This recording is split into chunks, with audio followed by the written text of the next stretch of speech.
दोस्तों, कहानी से पहले एक बात करनी है यार। कम से कम 1 साल से काम कर रहा हूँ इस चैनल पे, पर अभी तक मेरे सब्सक्राइबर नहीं कंप्लीट हुए हैं और ना ही मेरा वॉच टाइम।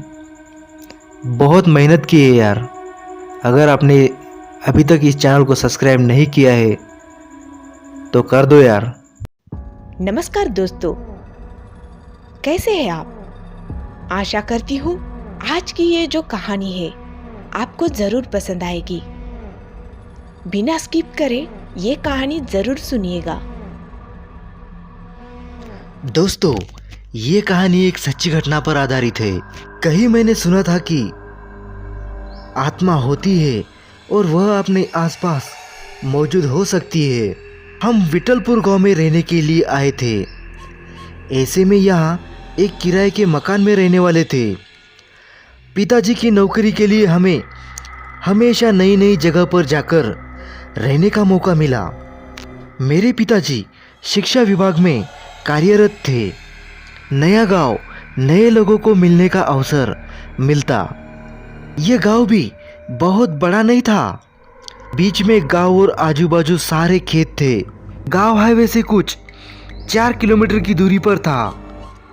सभी यहाँ किसानी करते थे। यहाँ एक स्कूल था जिसमें मैंने दाखिला लिया था। यह स्कूल गांव से बाहर था, खेतों के बीच में ही था।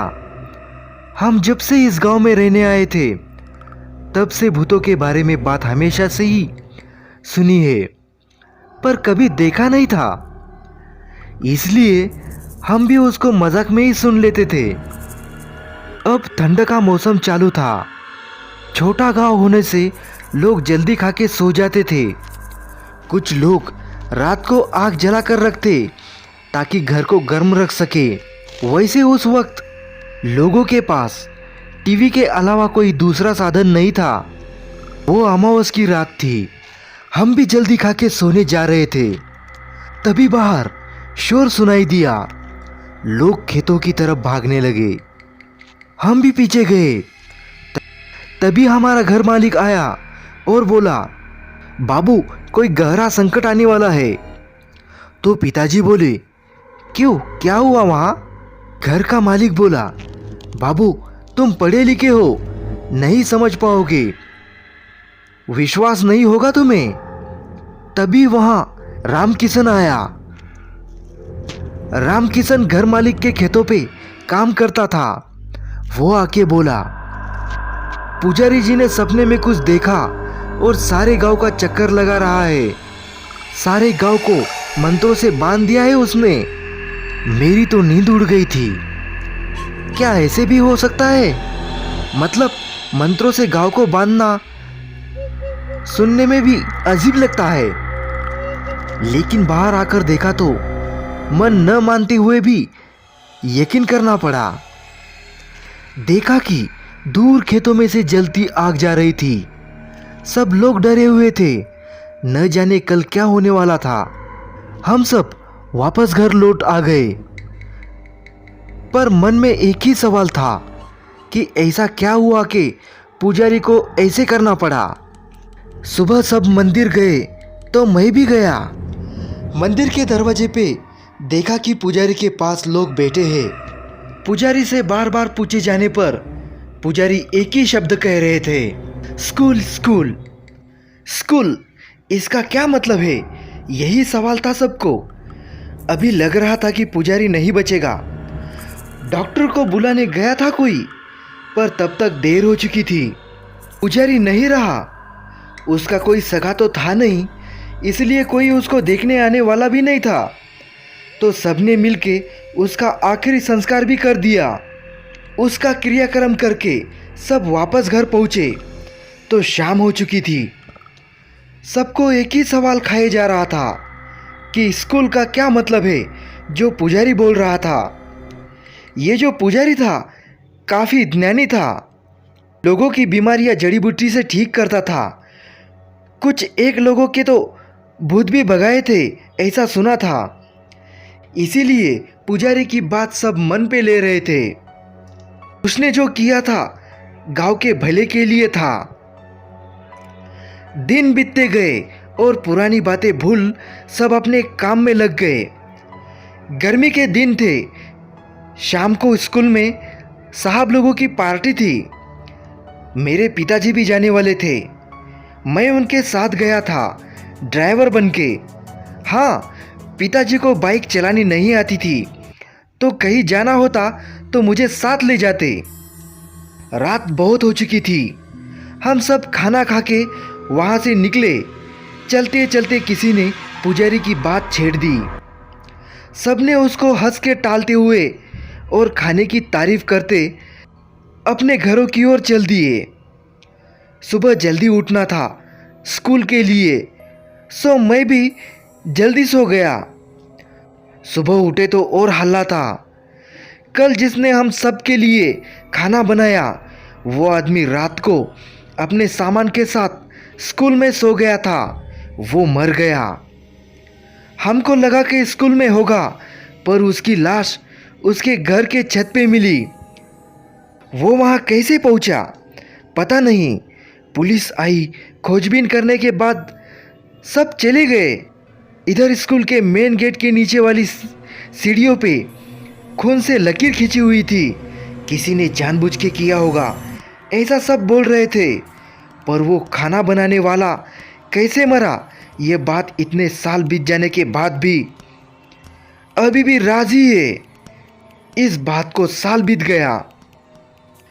एक रोज हम सब शहर गए थे। मेरे छोटे भाई की तबीयत कुछ ठीक नहीं थी। बस स्टॉप पे रात को आखिरी बस आके रुक गई। हम लोग वहाँ उतरकर कुछ 4 मील पैदल जाने वाले थे। वैसे ये कोई पहली बार नहीं था। हम पहले भी यहाँ उतरकर पैदल गांव तक जा चुके थे। पर आज बारिश हो रही थी, बिजली नहीं थी। यहाँ बिजली जाना बहुत आम बात थी। पिताजी ने छोटी टॉर्च सामने पकड़ के मुझे और मेरी माँ को चलने को कहा। हम सब पिताजी के पीछे चल रहे थे। अमावस की रात थी और मुझे याद है जब पुजारी मरा वो भी अमावस की ही रात थी।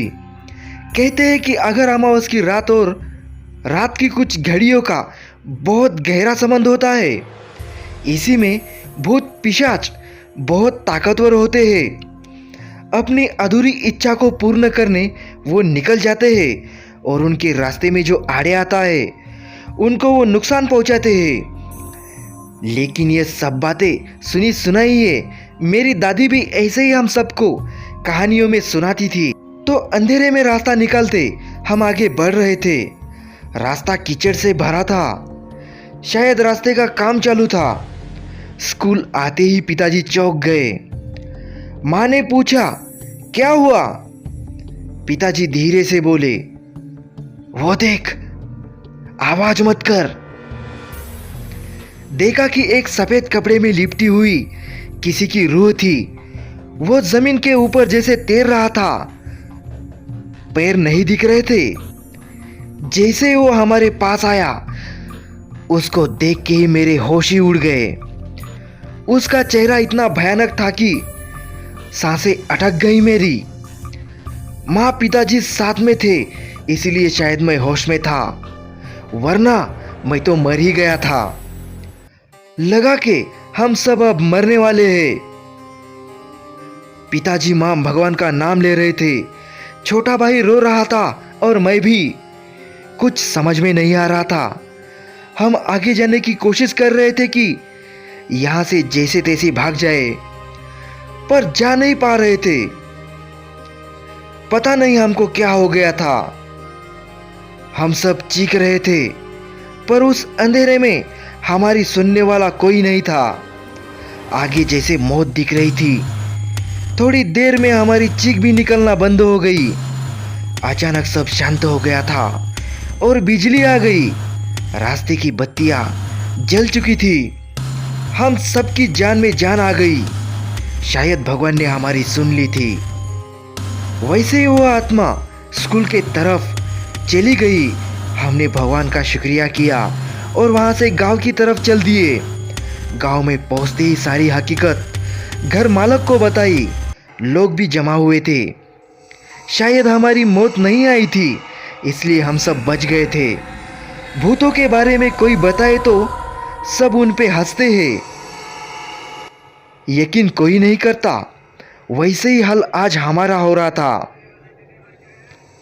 हम सबको सब कुछ सही बता रहे थे तो कोई हंस रहा था और कोई हम सबको डरपोक कह के मन ही मन में मुस्कुरा रहे थे।